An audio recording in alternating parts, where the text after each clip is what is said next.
them, they were assaulted, they are threatened. Accepting their apology, forcing them first, sending goondas to their house. महिलाओं के घर में गुंडा भेजने के बाद फोर्सिबली उनसे अपॉलॉजी, 15 साल की बच्ची से अपॉलॉजी लेना और फिर उस अपॉलॉजी को एक्सेप्ट करना, accepting that apology is complete nonsense. We do not accept it. We want a education system that works. We want exam leaks to stop and we want the future of this country, who is them, to be respected and protected. So, would you like to say a word? Hello everyone, मेरा नाम है रिया अहीर. मैं वो लड़की हूँ जो Mumbai police के सामने आ गई थी. यू गाइस से कि ये वो लड़की है जो वायरल हो गई है, जिन्होंने मुंबई पुलिस को रोका था. बट मैं मीडिया से ये कहना चाहूंगी, मैं वो लड़की हूँ जिन्होंने 20 बच्चों को अनलॉफुली डिटेन होने से रोका था. Please change your narrative, change your perspective. पर जो भी मैंने किया उसकी वजह से मुझे बहुत हरास किया जा रहा है. ट्रोलिंग नहीं बोलूंगी मैं, क्योंकि ये ट्रोलिंग नहीं है, ये क्राइम है. और सिर्फ यही नहीं, जनता ही नहीं बल्कि पार्टी वर्कर्स भी अभी अपने फेसबुक पर पोस्ट लगा रहे हैं मेरे बारे में, गलत गलत बोल रहे हैं कि मैं जो कुछ भी कर रही हूँ 140 रुपीज में अपनी बॉडी बेच रही हूँ. सर आप खुद ही सोचिए, उनके दिमाग में ऐसा कितनी गंदगी भरी रहेगी कि वो ये बोल रहे हैं. 27 को मैंने क्राइम रजिस्टर करवाया था. आज 5 तारीख है, मेरे हाथ में अभी तक FIR नहीं आया है. ना ये बेटियों को पढ़ने दे रहे हैं, ना ये बेटियों को बचने दे रहे हैं. मैं बस आपसे इतना कहना चाहूंगी कि एज मीडिया हमारी सबकी रिस्पॉन्सिबिलिटी होती है कि जिन बच्चों के लिए मैं खड़ी थी अब वो मेरे लिए खड़े हैं. एज ए सिटीजन हमारी भी रिस्पॉन्सिबिलिटी है कि एक दूसरे के लिए हम खड़े रहें. Thank you. एक सेकंड. हेलो, इनके बारे में मैं कहना चाहता हूँ. इनको पैलेट गन इंजरी हुई थी. ये थोड़ा आपको बताएंगे कि कहा जा रहा है कि पैलेट गन यूज नहीं की गई. ये आपको थोड़ा बताएंगे.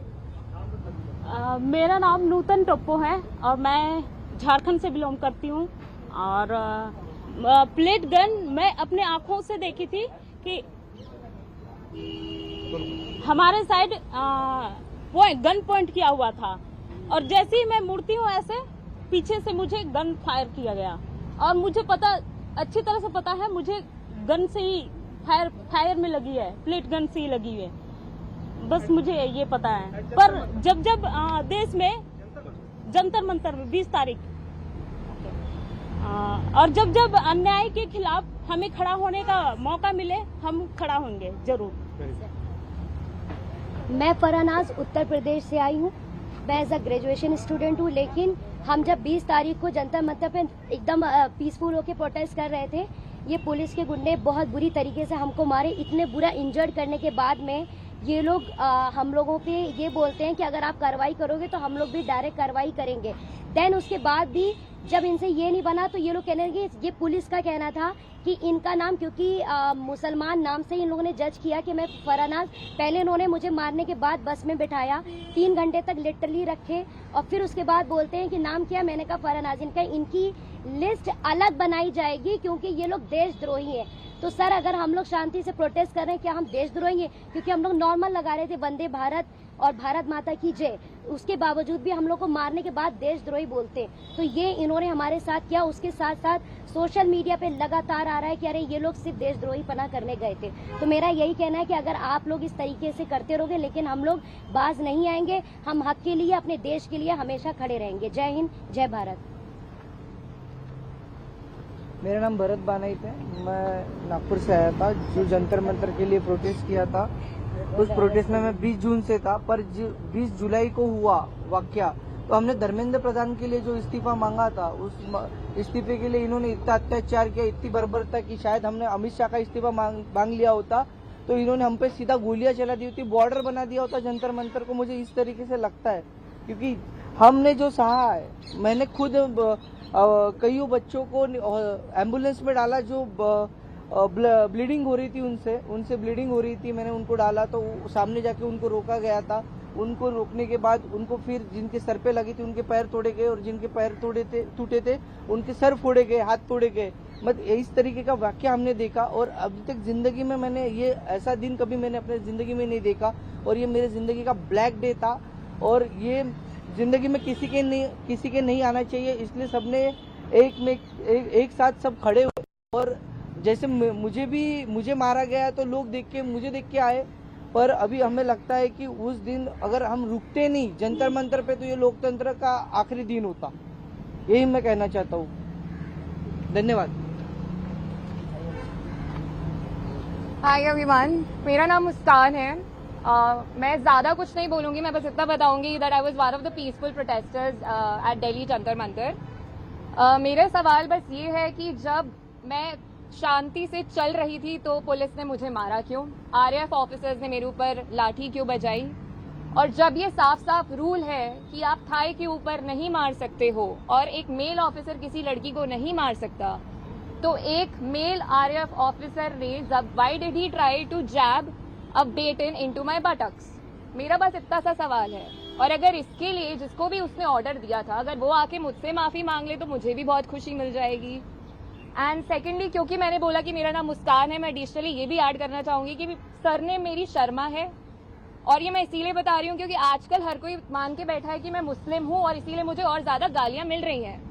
And that does not tell anything about me, but that tells a lot about the narrative जो इस कंट्री में अभी सेट हो रहा है कि अगर इसने सरकार के खिलाफ बोल दिया तो ये तो मुस्लिम है, और जैसे ही आप किसी को मुस्लिम बना देते हो समहाउ वो अपने आप ही एंटी नेशनल कैसे बन रहा है। तो हम इस नैरेटिव को बहुत ज्यादा आजकल फॉलो कर रहे हैं, और ये जितनी भी ट्रोलिंग आजकल हो रही है इंटरनेट पे, जितना भी हरासमेंट हम लोग फेस कर रहे हैं, ये इस कंट्री का नैरेटिव बताता है बहुत साफ साफ। थैंक्स। आप सब लोगों से सवाल है कि आप कह रहे हो इंटिमिडेट किया जा रहा है, आप कह रहे हो डराया जा रहा है, आपके ऊपर एक्शन हो रहा है, even then you standing here, what makes you standing here? No, but I want to say something else. Yeah. Which is even more powerful. Yes. That there are young people who are standing here in front of India's press. But Amit Shah and the Prime Minister don't have the courage to stand here. अगर ये बाहर जाएगा उसके बाद हमें रोज और गालियां पड़ने वाली हैं। What makes you standing here? They are क्योंकि Indian. कल को मेरे साथ गलत होगा, मेरे साथ कोई आके खड़ा नहीं होगा अगर आज मैं दूसरों के लिए आवाज नहीं उठाऊंगी। और ये ऐसी कंट्री है, टू बी वेरी ऑनेस्ट, जिन लोगों को मेरी सुरक्षा करनी चाहिए उस दिन मैं उन्हीं लोगों से पिट रही हूँ। So as a woman of this country, please tell me where am I suppose to go to for my protection. मुझे बस आप इतना बता दीजिए। Just 1 second. One second. मेरा बस एक सवाल है जो भी ये देख रहा है उनसे, क्या जस्टिस आपको सिर्फ तभी मिल सकता है जब आप कोई कॉन्स्टिट्यूशनल वर्कर हो, या आर्टिकल 14 के हिसाब से जस्टिस सबके लिए इक्वल है? ये मेरा सवाल है। So no, last thing I want to say. 1 second. We're not taking any more questions. Last thing I want to say is that for them to come here, जो आपने बोला, it is an act of courage. It is not easy for them to come here. They are facing harassment, they are facing violence, they are facing torture, and I'm very proud that they have the courage to speak so eloquently, so beautifully about what they're feeling. And these are exactly the type of youngsters that this country needs. There's thousands and thousands of them, and I'm extremely proud of what they have done. Final thing, the person who is responsible for this violence, the person who has had the pellet gun fire into this young lady, the person who's had the pellet gun fire into that young man I brought here, the person who has turned the police force against this young lady who's asking for their protection is Mr. Amit Shah, is the Home Minister of India. He does not have the decency to come to Parliament. He does not have the decency or the courage to comment on what has happened. And there's only two possibilities. One, he did not know that this violence was being carried out on the children, in which case he's incompetent. And two, that he ordered the shooting of the pellet gun, he ordered the violence on these children, on these youngsters, which means he's culpable. Either way, he is responsible. Thank you very much, and thank you very much for coming. All the best. Thank you.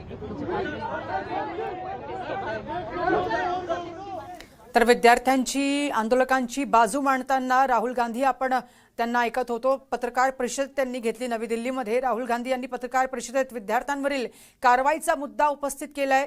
विद्यार्थ्यांनी कोणतीही हिंसा केली नसल्याचा दावा त्यांनी केला आणि हा त्यांच्या भविष्याचा संघर्ष असल्याचे स्पष्टीकरण दिले आहे।